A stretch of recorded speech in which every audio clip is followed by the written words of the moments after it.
Hello everyone, in this video I will show you how to remove gamma watermark, right? So as you can see here, I'm into the gamma interface here in the dashboard, and I just created a presentation on introduction to water pollution, right? And this is my presentation up here, and I want to export this up. So when I just go and click on the three dots here, right, and here this is export button. Now here, for example, if I just go and export to a PDF, right?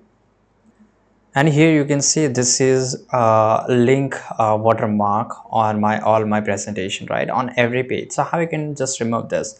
So basically, if you want to remove this, then again you have to just go and click on the three dots, go to the export section, and here you will get this option of show more with a gamma badge here, right? And here once you click on this, you will get this option, right? And here to remove this watermark, you can see here remove made with comma badge, right? So you can just go with a plus program, or you can just go with a pro program, and here you can just pay monthly or pay yearly, right? And then only you will able to remove it, because you have to buy the subscription. Then once you buy the subscription, automatically all the watermark will be removed. So this is a way to do it. I hope you found this video very useful. Subscribe.